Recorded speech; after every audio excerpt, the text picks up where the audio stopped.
Bismillahirrahmanirrahim. Alhamdulillahi rabbil alamin. Wassalatu wassalamu ala asyrafil anbiya'i wal mursalin sayyidina wa maulana Muhammad wa ala alihi washabihi ajmain. Rabbi shrah li sadri wa yassir li amri wahlul 'uqdatam min lisani yafqahu qawli wa ba'du. Assalamualaikum warahmatullahi wabarakatuh. Para penuntut yang dirahmati Allah Subhanahu wa taala.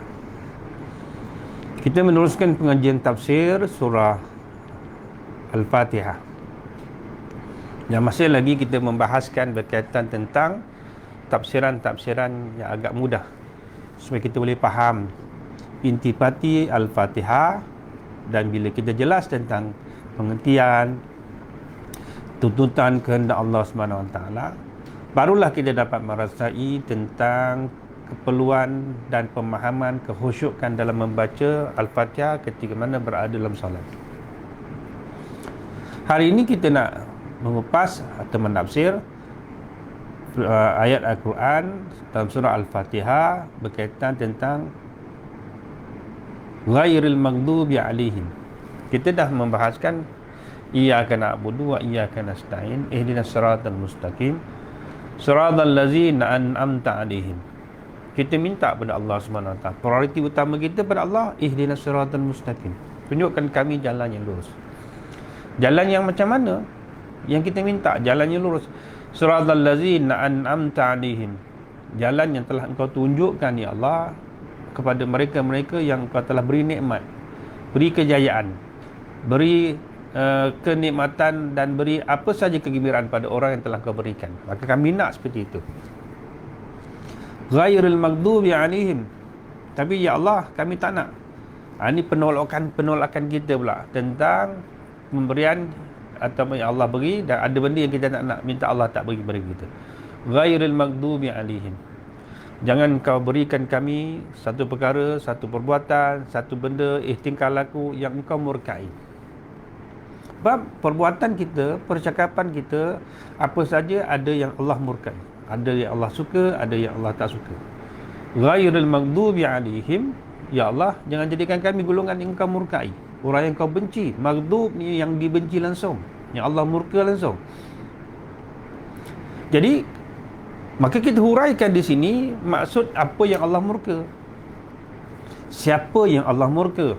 Perbuatan mana yang Allah murka? Bila kita tahu tentang perbuatan, bila kita tahu tentang kategori, bila kita tahu tentang perkara-perkara yang Allah murka, maka kita boleh jauhi, dan kita perlu jauhi. Sabda Nabi SAW, Nabi membantu kita.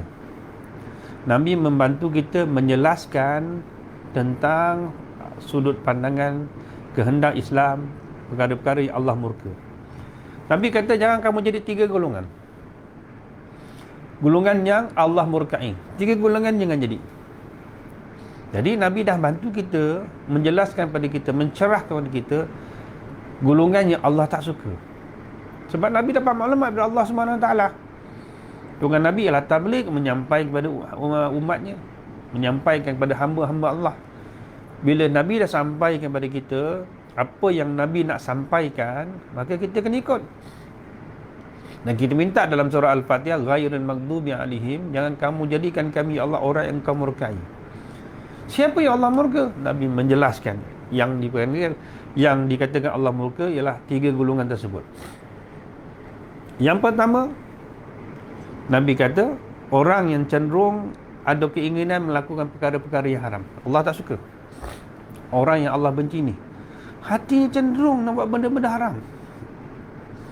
Keinginan dia bangun tidur, sebelum tutup mata nak buat benda haram.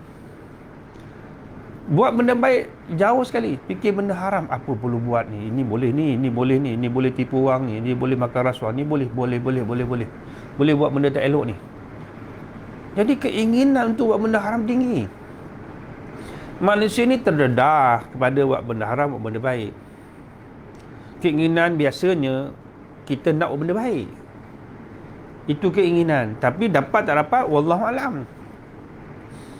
Nabi memaklum kepada kita bahawa kebaik murahnya Allah SWT kepada hamba-hambanya ialah bila nak buat benda baik, ingin nak buat benda baik, dah dapat satu pahala. Ini pemurah. Baru teringin nak buat kebaikan, dapat satu pahala. Tetapi melaksanakan kebaikan yang kita inginkan tadi, Allah bagi 10 pahala.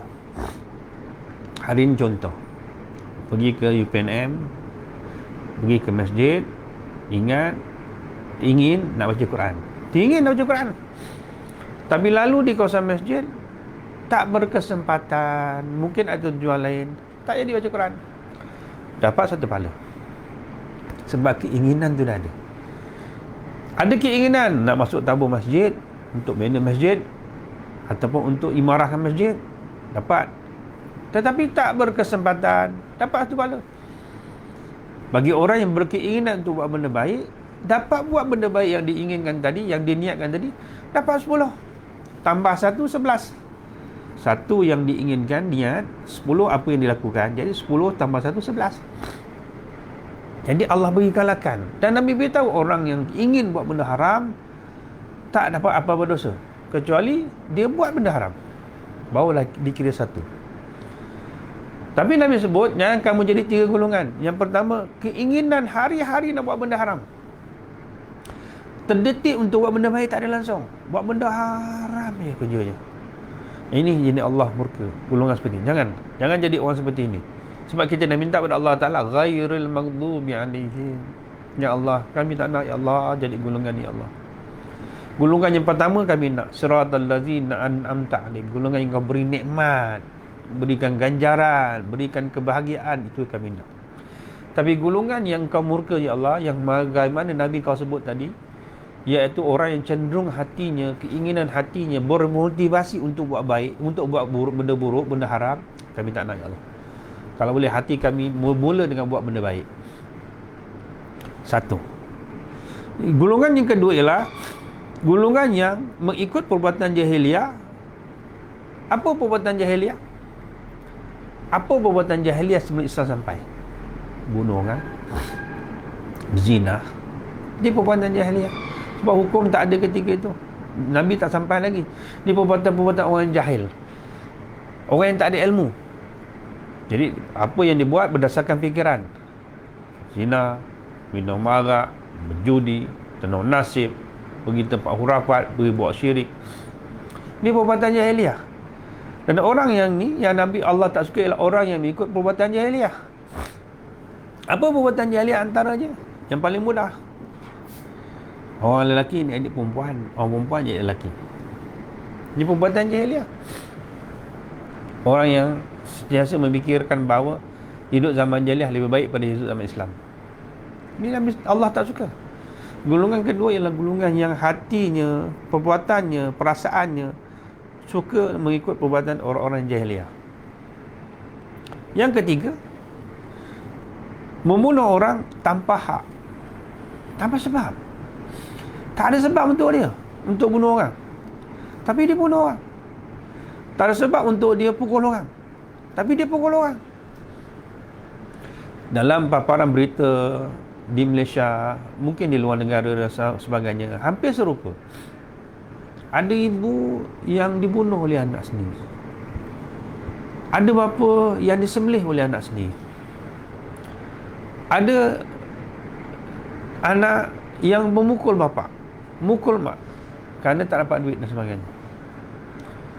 Jadi ini baru perbuatan sikit-sikit, kan? Belum sampai tahap bunuh. Ada yang membunuh tanpa sebab, nak jadi pembunuh upahan, jadi kaki pukul. Orang tu dengan dia tak ada masalah pun, tapi dia diupah untuk bunuh orang tu. Dia buat membunuh tanpa hak. Orang tu tak ada masalah dengan dia pun, dia jadi orang ni kena pukul sebab ada orang suruh, ada orang upah untuk pukul orang. Sampai tahap membuat satu benda yang tak elok, satu pekerjaan yang diterima pakai pada hari ini.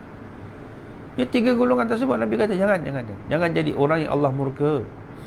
Orang yang buat benda-benda yang tak elok tadi, 3 perkara tadi. Yang pertama berkaitan tentang keinginan untuk buat benda haram.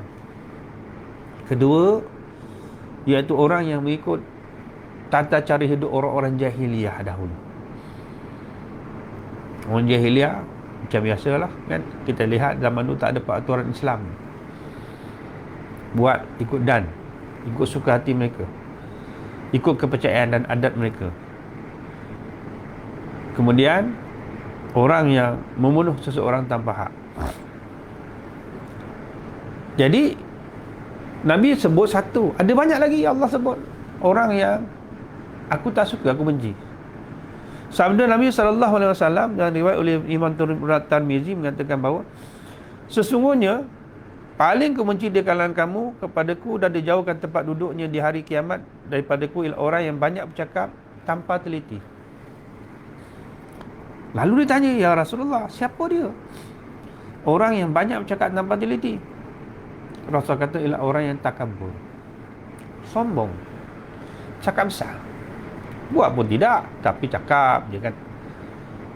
Orang yang buat tapi tak cakap ada juga. Dalam suasana hari ini, ada orang yang mengambil peluang untuk bercakap lebih tapi tak buat. Sebab orang mungkin nampak dalam sudut perbuatan, percakapan, tapi orang tak nampak apa yang dilakukan. Siapa yang cakap, maka orang tu betul. Sedangkan ada orang yang buat tapi tak cakap. Orang ni biasanya ketinggalan waktu sekarang. Sebab tu Nabi kata, orang yang banyak bercakap dan percakapan tidak teliti langsung, aku tak akan duduk dengan dia di akhirat. Aku tidak akan bantu dia. Aku tak akan pandang dia. Aku tidak akan bersama dengan dia. Iaitu orang yang takabur. Contoh orang takabur yang paling mudah, iaitu salah satu contoh ialah orang yang melihat kebenaran tapi tak mau mengikut kebenaran tersebut. Dia tahu benda ni betul tapi tak nak ikut. Itu dipanggil orang takabur. Benda ni menjelas-jelas betul tapi tak nak ikut sebab takabur dia. Salah. Menyalahkan benda yang betul, sedangkan memang tepat benda itu betul. Kita menggunakan perkara sebagai hak asasi sebagai satu alasan untuk menghindarkan diri walaupun benda itu salah. Ini hak asasi kita kena terima. Memang hak asasi, tapi hak ini tak boleh lagi pada peraturan Islam. Peraturan Islam menetapkan begitu. Ada benda yang kita boleh pilih, ada benda yang kita tak boleh pilih. Dalam hukum Islam pun begitu. Ada benda wajib, benda yang kita tak boleh pilih, kena ikut.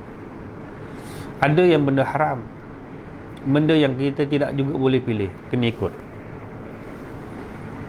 Yang boleh pilih makruh, yang boleh pilih ialah harus, yang boleh pilih ialah sunat.